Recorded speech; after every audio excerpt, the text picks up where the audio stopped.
Good morning, everyone. My name is Christina. I will presenting our group assignment of the history of education. All, let us look at the table of contents. There are five main sections in our presentation. The first is introduction, where we will explain the background of our topic. The second is interactive timeline, which show the key development in the history of education in Malaysia. The third is virtual museum, where we present historical element and important milestone in more engaging way. The fourth is the infographic or poster, which summarize the information visually. And finally, we will conclude our presentation with the conclusion, where we highlight the key points and overall significance of the history of education. Now let's move on to the introduction. Let me introduce myself and my group members. My full name is Christina Binti Harte, and I'm currently pursuing a Bachelor of Education. I am also leader of this group. Here is my group members who have worked together to complete this assignment. Consists of the total of a total of 10 members who have worked together to complete this assignment.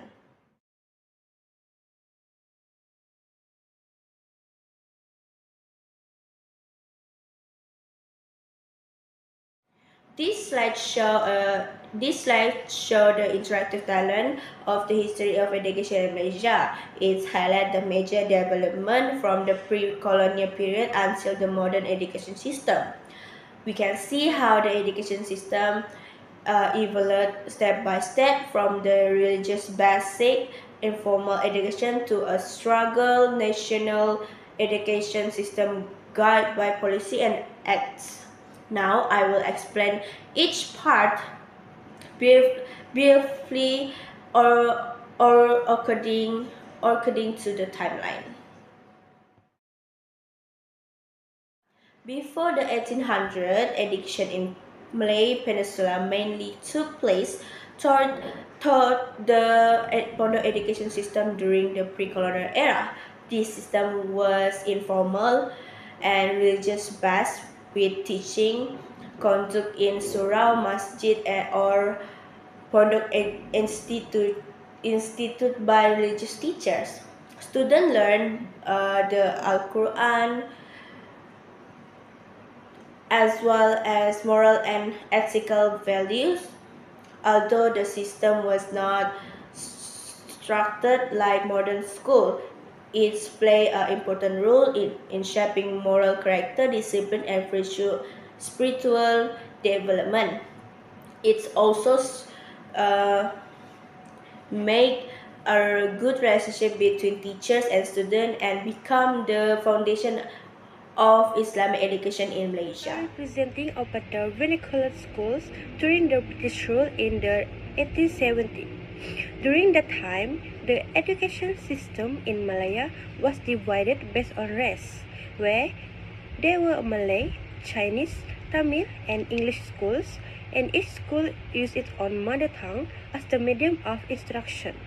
The main purpose of education was to prepare students for specific jobs under the British administration. Although this system helped to increase literacy rates, it also created separation among different ethnic groups.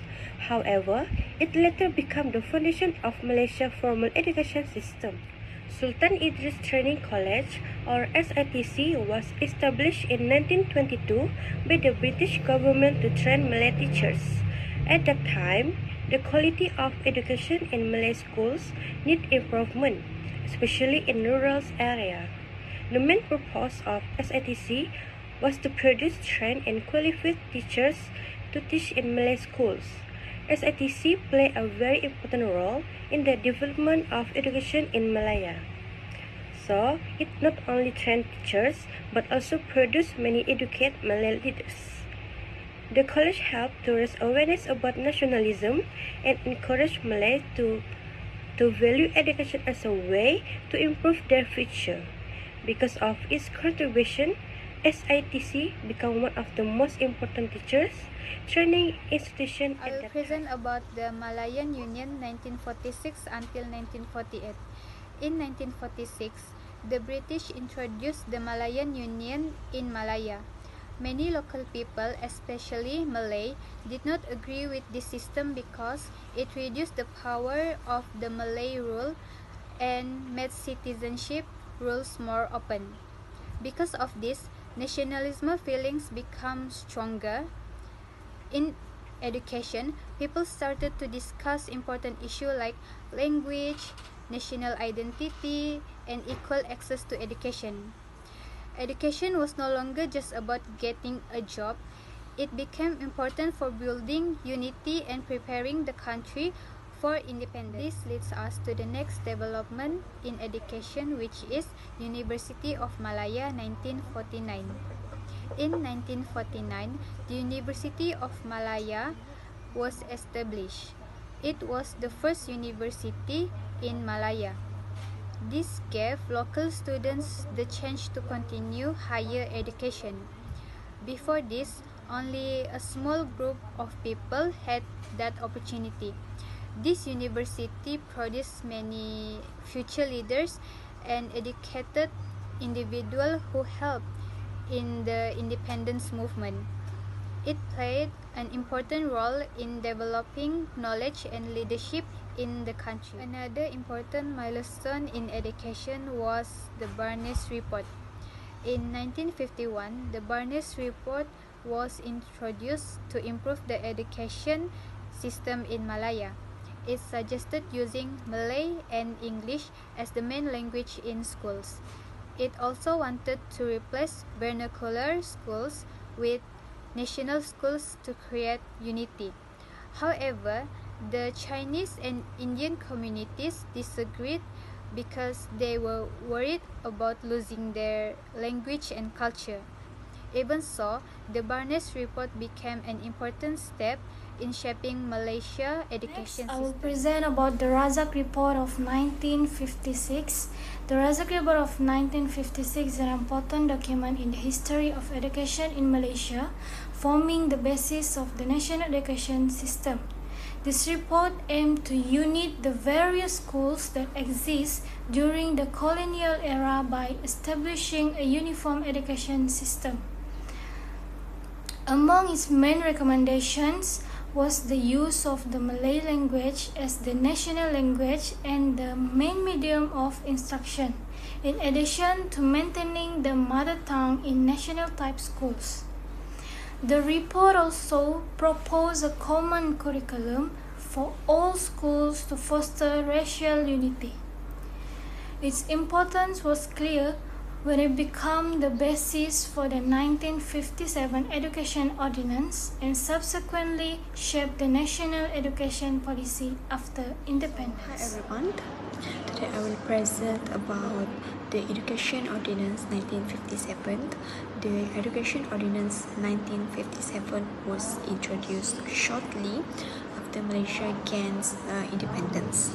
So at the time, the education system was still divided by race and different school type.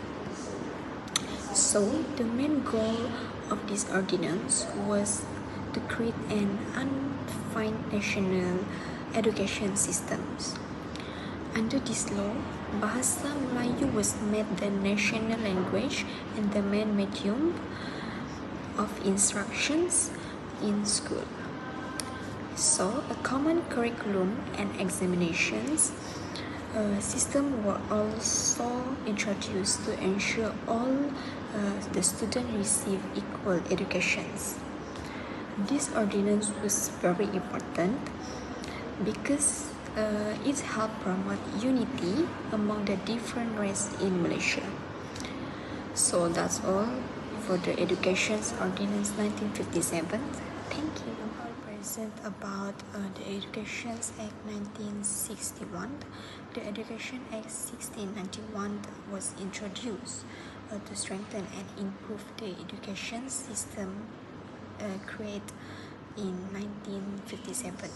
It brought all schools under one national system and provide clearer rules for school management, curriculum, and teachers training. So besides academic achievements, this act also focused on building students' character, student disciplines, and moral value also. So overall, the Educations Act 1961 helped make Malaysia education system more organized and supportive of national unity and development. So that's all from me. Thanks. The video of Education Act 1961. So let us watch together. Education Act 1961 mainly focuses on consolidation of national education system, connecting races all over Malaysia under a single standardized academic learnings, along with profound patriotic values and identities prior to Independence Day. That happened 3 years before this act was established. This act promotes the importance of Malay language as the lingua franca, spirit of togetherness, uniform curriculum, and equivalent examinations to foster unity. This act supposed to re-evaluate previous policies like Razak Report and Rahman Talib Report. This act later would be substituted with Education Act of 1996. Hi everyone, let's move on to my part. Okay, now we will talk about the Nation Development and Human Capital Era, Falsafah Pendidikan Kebangsaan (FPK), which have been formulated since 1988 in parallel to Akta Pendidikan 1996 functions as a medium for implementation of JERIS. Fundamentals, whereas translated into jasmani, physical, emosi, emotion, rohani, spiritual, intellectual, and socializations. This ideology proactively contributes toward effective and integrated personal developments as well as strong individual potential advancement. This philosophy encourages local students into becoming a citizen with noble morals, high intelligence, and performative skills. This philosophy is intended to rationally explain on the latest educational practices and guiding future action and future trends of education in continuity from Matlamat Pendidikan. Okay, next we will talk about 21st century education reform era. Curriculum Standard Sekolah Rendah (KSSR) was introduced as an effort to recognize and improve the existing curriculum to ensure that pupils are equipped with relevant knowledge, skills, and value to meet current needs and face the challenge of the 21st century. The implementation of KSSR replaced the Co-Curriculum Baru Sekolah Rendah (KBSR) Curriculum Baru Sekolah Rendah (KBSR) starting from the January school session to increase pupils' interest in the English language subject. KSSR is developed in the form of standard statement consisting of content, standard, and learning standard that pupils are expected to achieve within a settled level of schooling. Content standards are specific statements about what pupils should know and be able to do during the schooling period, covering aspects of knowledge, skills, and values. Meanwhile, learning standards are the criteria or indicator of learning quality and achievement that can be measured for each content. Move on to the globalization of digital era. The Malaysia Education Blueprint (MEB) 2013 to 2025 is a long-term plan introduced by the Ministry of Education Malaysia to improve the national education system. It was developed after the government recognized that the quality of education after student achievement still need improvement, especially in the thinking skills and the gap between urban and rural areas. Throughout its implementation, the MEB introduced changes such as curriculum improvements, enhanced teacher quality, the use of technology in learning, and an emphasis on 21st century skills. The MEB is important because it helps provide higher quality, fairer, and more relevant education for the nation's future.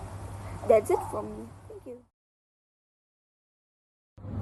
As we can see from this poster shows Tun Dr. Mahathir Mohamad in early 1980s, emphasizing the importance of education in national development.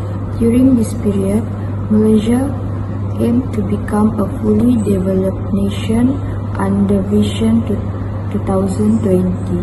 Then, education was seen as a way to equip students with science and technology skills while still preserving Malaysian identity, culture, and moral values. From a colonialism perspective, this reflects the importance of enduring values and cultural heritage across generations. Now you can see this is the second poster, and the second poster is highlight the key events leading to Malaya's independence on 31 August 1957. The 1955 federal elections led by Tunku Abdul Rahman and the Alliance Party was an important milestone. After that, the second poster also about the negotiations with the British government and the drafting of the federal constitution were crucial steps towards self-governance. So from the second poster, we clearly can see independence was finally declared at Stadium Merdeka, and it's symbolizing unity and peaceful struggle. So the poster shows the chronology of Malaysia's independence from 1956 to 1957. So this poster highlights the important events starting from negotiations in London in 1956 until the Declaration of Independence on 31 August 1957 at Merdeka Stadiums in Kuala Lumpur. Then, the purpose of this poster is to educate the public about the nation's history and to encourage patriotism. The clear timeline helps students to understand the key events that shape Malaysia's formation. Thus, from an essentialism perspective, this structure historical knowledge is important for building a strong foundation of understanding.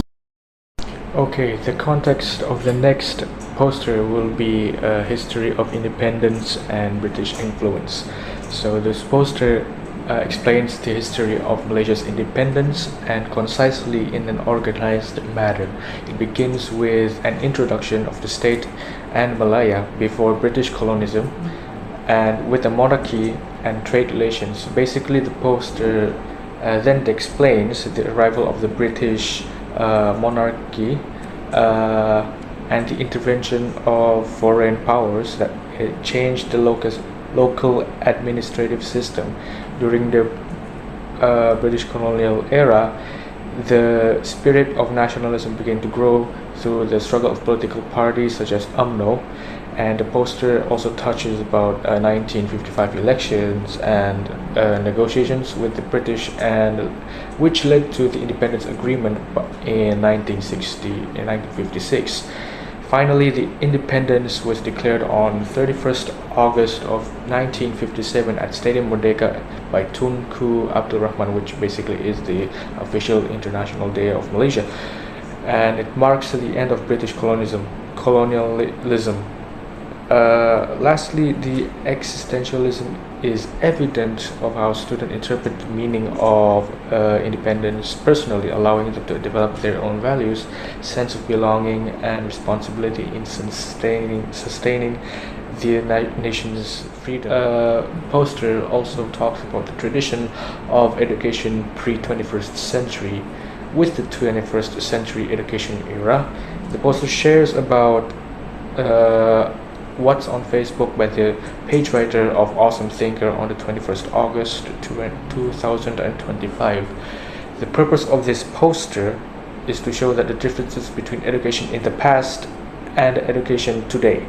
So through this poster, we can see that teaching methods in the past used to be blackboards, chalks, markers, memorization techniques. In contrast, modern education uses whiteboards, markers, and sometimes utilizing technology such as slides displayed through projectors and laptops. In addition, in the past, teachers were considered the main source of knowledge. Nowadays, teachers are more of facilitators. Although teachers are still important in the learning process, knowledge can also be obtained through social media. Therefore, teachers play a role in guiding students and correcting any misinformation. Lastly, in the past, UPSR was an examination that determined students' academic progression, but it was discontinued in 2021, which most of us 05 students have gone through. But currently, the more holistic assessment system is used, known as the classroom-based assessment, PBD, which evaluates both academic performance and a student's character development. This is the difference between educational timeline between the past and our next poster. The context would be the education, reform, and holistic assessment era. The poster that is presented now was uploaded on Facebook on 4th January 2026, which was not long ago, by Guru Perpustakaan and Media GPM Malaysia. The poster explains the development of education in the past, which began with the Pondok education system before evolving into a more formal schooling system. In earlier times, learning process focused mainly on face-to-face instructions between teachers and students, the use of limited textbooks, and learning activities conducted in classrooms and resource centers, while assessment was carried out through written examinations, exams using test papers and such as is. The absence of technology such as phones, the internet, and digital resources made it difficult for students to obtain additional information, requiring them to memorize lessons manually. In contrast, today's students can access information quickly, understand topics interactively, and learn independently without relying heavily on textbooks.